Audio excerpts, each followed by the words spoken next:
Jawaharlal sir வணக்கம்.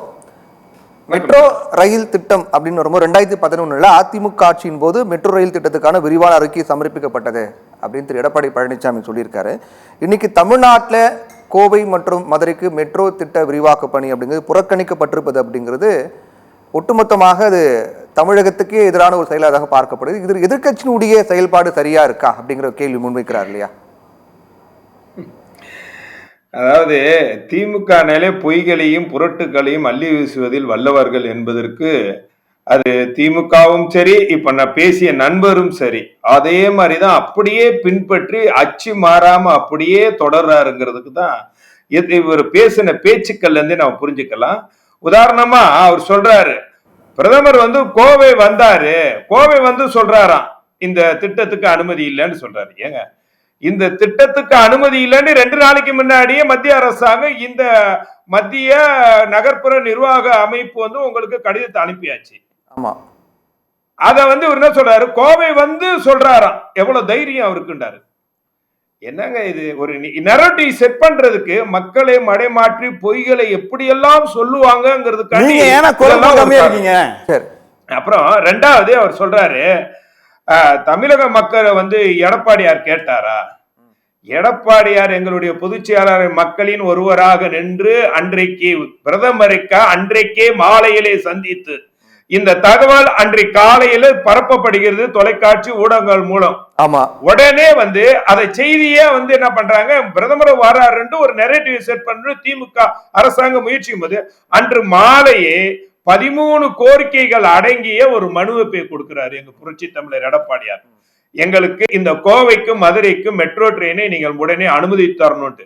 நான் உண்மையிலே கேட்கிறேன், தமிழ்நாட்டினுடைய நலன் சார்ந்து தமிழக மக்களுடைய வாக்குகளை பெற்ற ஒரு முதலமைச்சர் உண்மையிலே ஒரு பிரதமர் வருவதற்காக நீங்க அதுக்காக அவர் வரவேற்க போக வேணாம்.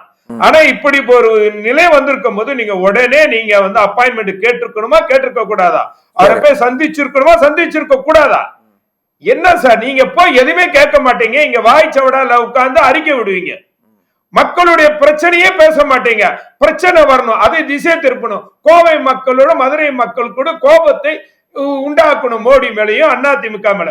நீங்க ஆக்கப்பூர்வமா என்ன நடவடிக்கை எடுத்தீங்க? இன்னொன்னு சொன்னார் நண்பர், எஸ்ஐஆர் உள்நோக்கம் கொண்டது, கர்நாடகத்துல வரலாண்டாரு. என்ன கர்நாடகத்துல எஸ்ஐஆர் இருந்தது? ஏன்னா எவ்வளவு பொய்களை சொல்றாங்க.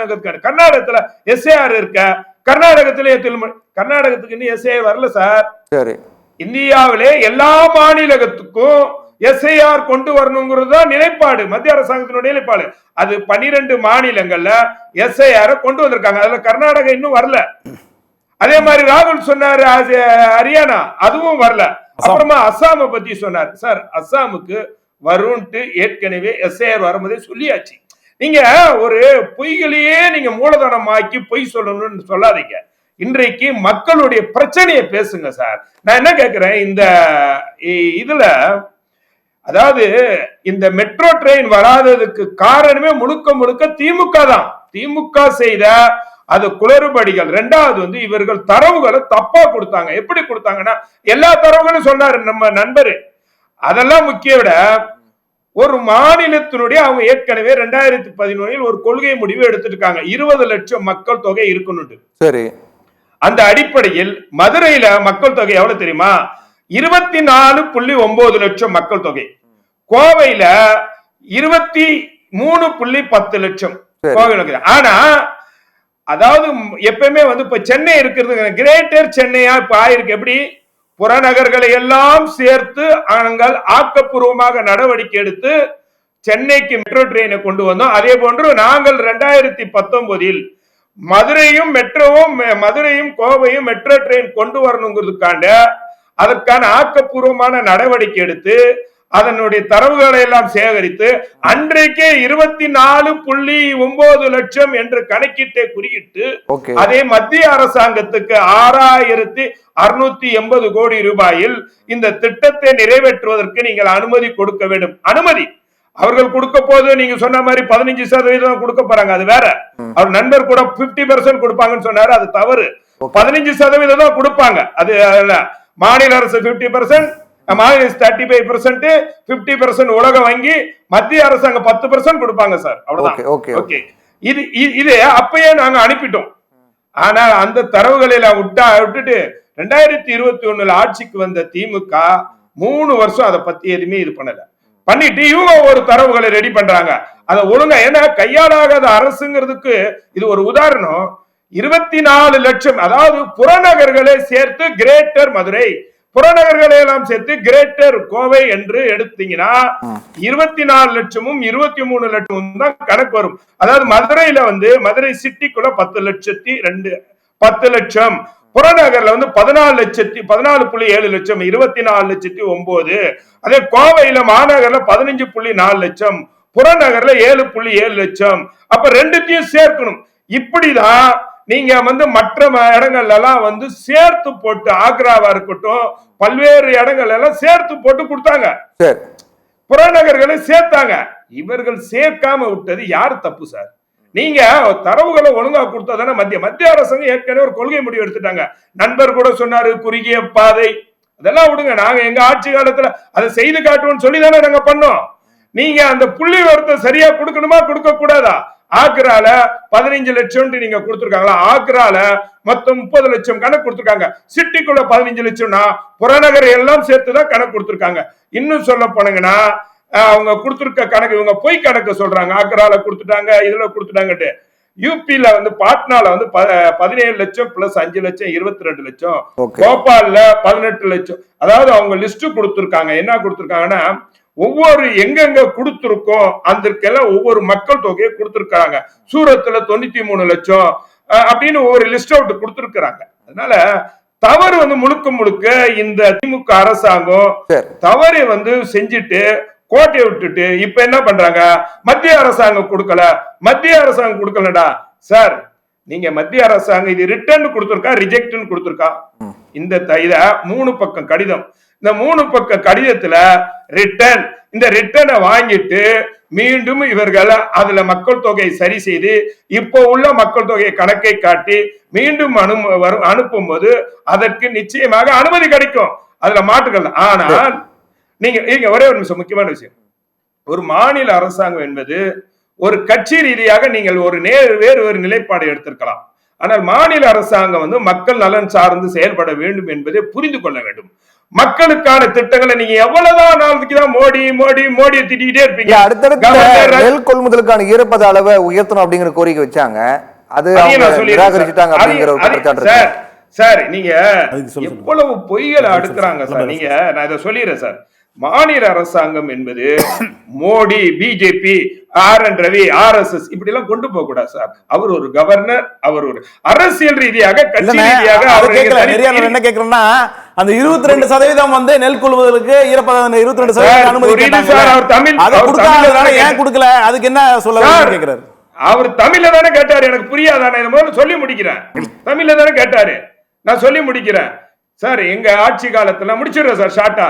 எங்க ஆட்சி காலத்துல மத்திய மாநில அரசுகள் மாறுபட்ட கொள்கைகள் வேறுபட்டு இருந்தா கூட மத்திய அரசாங்கோட இணக்கமா இருந்து நாங்க 14 ஸ்மார்ட் சிட்டி கொண்டு வந்தோம், 11 மருத்துவக் கல்லூரிகள் கொண்டோம், கோவை, மதுரை, தூத்துக்குடி எல்லாம் விமான நிலையங்கள் கொண்டோம், ஹைவேஸ் கொண்டு வந்தோம், பரந்தூர், ஏஎம்எஸ் எத்தனையோ விஷயங்களை மத்திய அரசாங்கத்தோட இணக்கமா இருந்து வாங்கிட்டோம். நீங்க ஆக்கப்பூர்வ, ஆனா இவர்கள் ஆக்கப்பூர்வ வெறும் சண்டை. எப்ப பார்த்தாலும் மோடி மோடி மோடி. அவரு தமிழ்நாட்டுக்கு கருதல் செய்வார் சார். அவரு ஒரு பீகார் மாநிலத்திலிருந்து திமுகவை குறை சொல்லி பேசினத இவங்க என்ன பண்ணிட்டாங்கன்னா தமிழர்களை குறை சொல்லி பேசினாங்க. நான் பிஜேபி இல்ல, RSS சங்கியம் இல்ல.